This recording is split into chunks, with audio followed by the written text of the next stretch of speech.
What's up everybody, my name is Alfredo and today's video is going to be all about Crash Bandicoot. Crash Bandicoot 4 actually came out last week and I wanted to prepare by making a video where I talk about my history with the Crash Bandicoot series. It's a series that's been there for me since the very beginning and right now feels like the perfect time to talk about it. So I hope you guys enjoyed today's deep dive into my history with Crash Bandicoot. Before I was born, my family already had video games in the house. My dad and my brother used to play the NES, Sega Genesis, and the Super Nintendo. I think we had gotten a PlayStation around when I was 3 or 4 years old. I had a good bunch of games, mostly licensed ones themed after Nickelodeon and Disney cartoons, but we also had Crash Bandicoot 2 and 3. Those games were my favorites. I remember as a kid we used to play Crash together all the time. For anyone who might not know, Crash Bandicoot is a video game where you play and complete levels as this character named Crash, who is a bandicoot. Apparently a bandicoot is a real animal and it looks something like this. Go figure.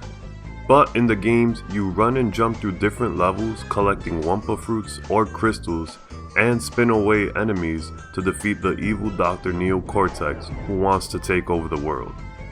Playing these games when I was little was super fun. The gameplay felt good, the way Crash feels, the way he would do his tornado spin attack. I also really enjoyed the look and feel of the levels and the goofiness of the characters.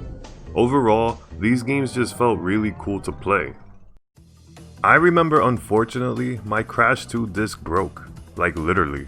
I don't know why or how, but I just saw a piece of the CD missing, which sucked for months because I still kept it, even though it didn't work, and I would remember songs from the game and certain levels and be nostalgic about it, but I couldn't enjoy it. Luckily, I still had Crash 3, which even today is still one of my all-time favorite video games. It's really special to me because this was one of the few games I had that were actually really fun to play, since I did have a bunch of crappy cartoon games. This game expands the Crash formula by adding swimming levels, dinosaur riding levels, motorcycles, and even levels where you play as Coco, Crash's sister. This game is really special for what it does for 3D platformers.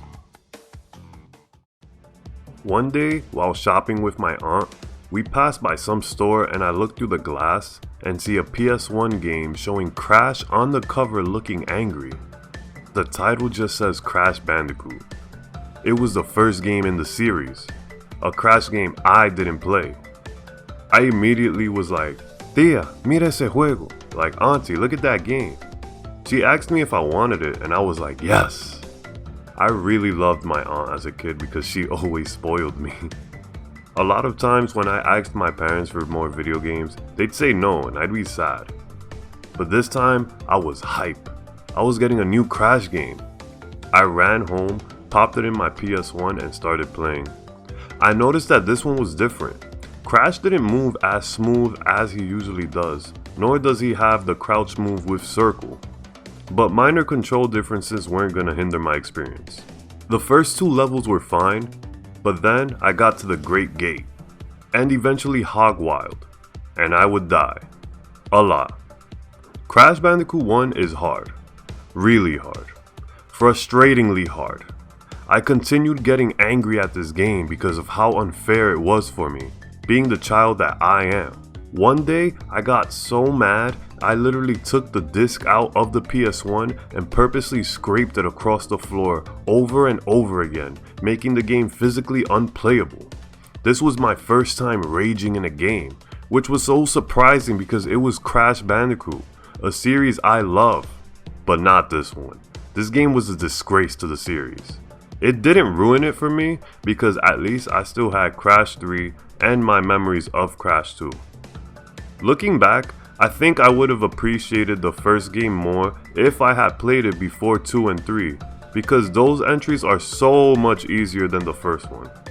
I eventually returned to Crash Bandicoot 1 a couple years ago when I did a Let's Play series for it that is currently on this same YouTube channel.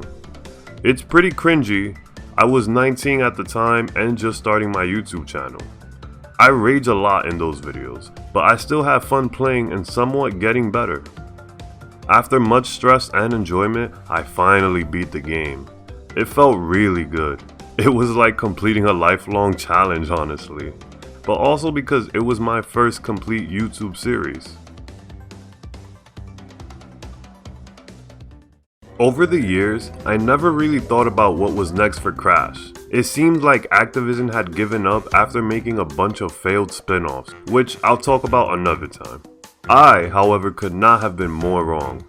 Eventually, in 2016, Sony announced that the original 3 Crash games were getting remade from the ground up for the PS4. I remember being shocked. Crash is coming back? The right way? And then actually seeing gameplay, which was insane. No pun intended. The Insane trilogy looked beautiful. They did a great job with Crash's design as well as the levels. It felt so good to play. The music and sounds, like Crash's Whoa, took me back. Honestly, these games are amazing, and all the little extra tidbits thrown in, like playable Coco in every game and level, is just awesome.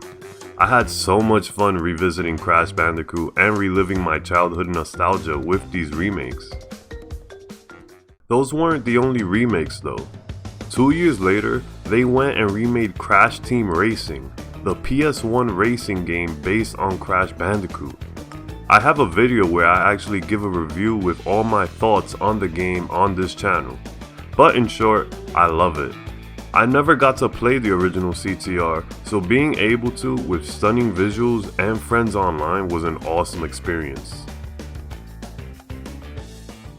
Fast forward to today.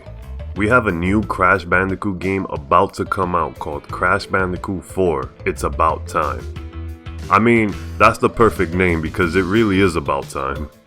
It takes place right after the 3rd game and I cannot wait. This game looks like everything we could hope in a modern Crash game. We've got the classic platforming we love, some nice slight redesigns for Crash and Coco. They even brought back Tawna, and she's a badass. Everything about this new Crash looks amazing, and I'm super hyped to finally be able to play it soon and tell you guys all about it. So stay tuned for more. Hey again. Thank you so much for watching through my history on Crash Bandicoot. It felt really surreal to be able to tell these stories about me growing up and playing the Crash games, and even up till now playing them now, and like all the new stuff that's lately come out. So thanks again. At this time I do have Crash Bandicoot 4. It is a blast. But I'll have a full video review coming up very soon on that, so stay tuned. And yeah, be sure to like and subscribe if you enjoyed the video, and I'll see you all in the next one. Adios.